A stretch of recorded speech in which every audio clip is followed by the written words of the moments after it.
Nev Santana, welcome to Whistle Talks. Thank you very much. Thank you for having me. Such a pleasure to have you here with us. Today, we're going to be speaking about the role of RevOps in a GTM strategy, go-to-market strategy. Could you please tell us a little bit about your company, Nurtured, how you came to be in this industry of GTM? Yeah, for sure. So, Nurtured, we are a go-to-market agency. What that means is we help focus on any client-facing roles. So it may be sales, business development, client success, marketing, even products. We help out with those stretch of roles. And so I was in sales for about 10 years. And the thing is, I always liked the technical aspects of sales. And I always liked the tooling of sales and being able to kind of like use different softwares to be able to boost your sales game and take to the next level. And so I don't have a direct RevOps experience in my background, but I did want to go ahead and dive into RevOps and be able to create an agency around helping companies like with their tech stack and the tools that they have and the software that they're trying to use. And so I started Nurtured about a year ago now, actually. You know what? Today makes Okay. a full year. And so, yeah, I've been, doing it ever since. And it's been really fun. It's been a fun ride since I've started. This is the first Whistle Talks podcast that I've spoken about RevOps, and RevOps it's everywhere, especially in sales and marketing. It's so important. Could you tell us what a GTM agency is and what they do? And go-to-market agency helps out with your tech stack and helping you understand your full tech stack and also helps communicate your tech stack and get them talking to each other. If you do have Clay, what we do is we help your Clay speak to your actual CRM, and we get those leads sent directly into your CRM. And we use a software like Zapier, or you could use Make if you don't want to use Zapier. But there's other softwares too, like to communicate to different platforms. What is the role that RevOps plays in the go-to-market plans?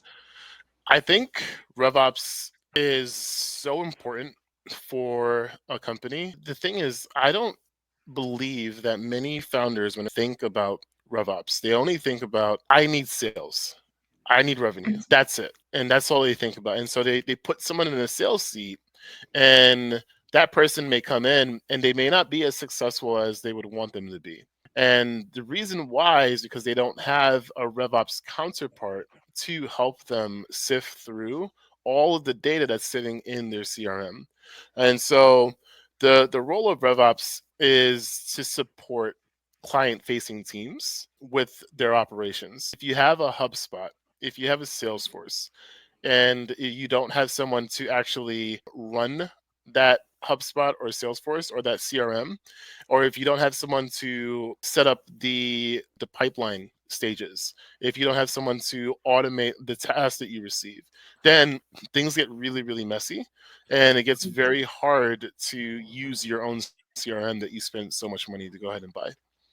I would say it's more of like a engineer almost, the back end of Yeah. everything, right? So it's Okay. like you go into your CRM, you're like, I don't know what stage to put this in. Wait, hold on. There's not even a stage to go ahead and put this Yeah. in. Like, how do I organize this data? And so the RevOps comes in, they engineer, they architect the way that you're going to organize your data that's within your CRM.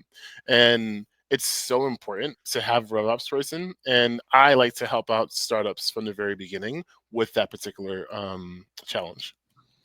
Do you find that the right fit for different companies, or does your company do that specifically?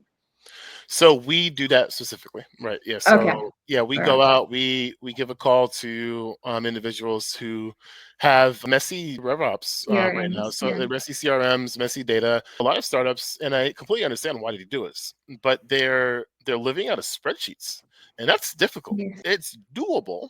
Um, Mhm. but even then, you still probably need someone to come in and understand that data and that information and understand the stages, right? So how do you nurture your campaign, right?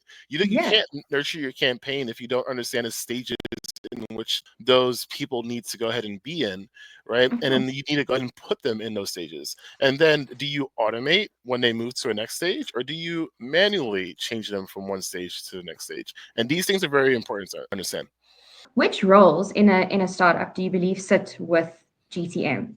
Definitely business development. So this is the person that goes Yeah. out, makes all the calls, send the emails. These are cold outreach. That's very important, Yeah. so that you could go ahead and get the word out there. I honestly think that BDR or SDR, they're even a part of marketing. They're not marketing, obviously. They're certainly not a marketing team, but they're the Yeah. ones that's getting the name out there for your company.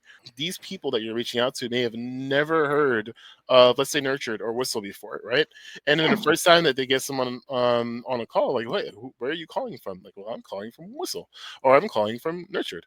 And they're like, what's Nurtured? Tell me a little bit more about it. To me, that's a form of marketing, in my opinion. So 100%. BDR, SDR, that's one. Revenue marketing is another one. I say revenue marketing because of the fact that, like, you're not thinking of PR as your go-to-market team. That's not your go-to-market strategy.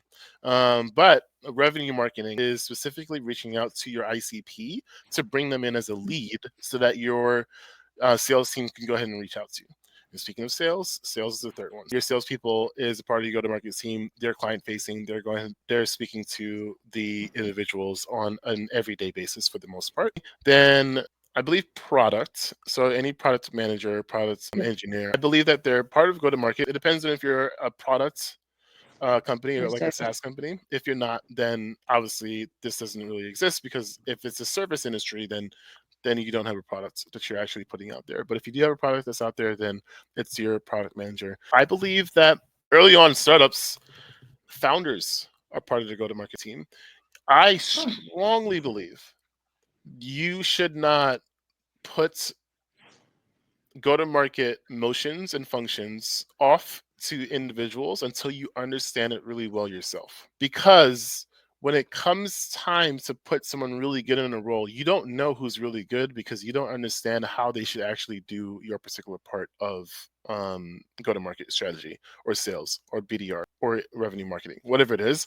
You, as a founder, you must understand really, really well the different portions of your business and the different roles of your company. You don't want to hire someone from a flashy company to come in and work at your startup thinking to yourself, oh, you know what, they did really well at this company. They have such glowing remarks from the people that I spoke to on their behalf. But they probably don't know Nurtured really well. They don't understand Nurtured really well. They don't understand an environment, and therefore it's very important to ask questions that's going to determine if they understand the environment that they're going to be in. And you don't know the environment that they're going to be in unless you actually put yourself in that actual role and seat before. which would you say is the most important role in GTM today? Right now, all of them is so important. I think business development is probably the most important role right now. I think that it's so difficult to get someone's attention when there's so much that's being thrown at people every single day. For me, Mhm. for instance, I cleared out my inbox yesterday. It is 9 o'clock in the morning right now, and I'm sitting at 33 unread email. There's so much that's getting thrown in people's face every single day. How do we stand out? How does that one email that we send, that 34th email, how is it going to strike a tone with the individual that we're sending an email to? And business development gurus, they know what they're doing. They're able to go in and send a compelling subject line that gets the open, because opens matter, obviously. Then when they go ahead and send you that compelling subject line, you open the email. Then the body of the email is so, like, oh my gosh, drop dead. Like, I can't believe that this person understands and knows me so well off of one email. I Exactly. have to talk to Kayla. Kayla is the person I must speak to today. And so they'll give you a response. And it takes a lot. You have to be a really good copywriter. You kind of have to understand RevOps to a certain point, right? Like you get Clay, and you got to understand how to use Clay really well. There's other platforms, out there besides Clay. But you have to understand how to enrich data. You have to understand which data to look for. You have to understand, obviously, which data to enrich. You have to understand where to find that data. And it's just so much that goes into business development. And obviously, Whistle does this really well. And so it's very important for this role to be supported as much as it possibly can, because they are your frontline soldiers that's going to war, so to speak. Nev, is there anything else that you'd like to speak about in terms of RevOps and GTM strategy? Yeah, do not wait until year 10 to think about hiring a RevOps person.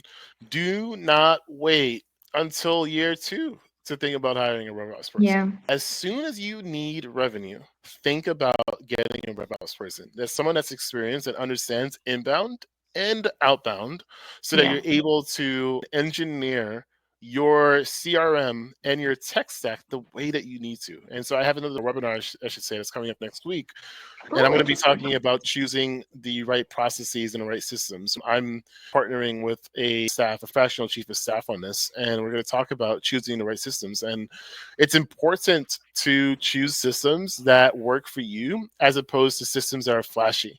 A lot of people get a Salesforce, but they don't have the resources to get a Salesforce administrator. A lot of people get a HubSpot and they don't have the resources to get someone that understands HubSpot really well. You should choose what works for you in the moment in time, but understand that you will scale. So you need to choose what works for you, but set it up in a way that you're able to scale. That's what I want to say about RevOps. Thank you so much. Thank you for having me. I appreciate it.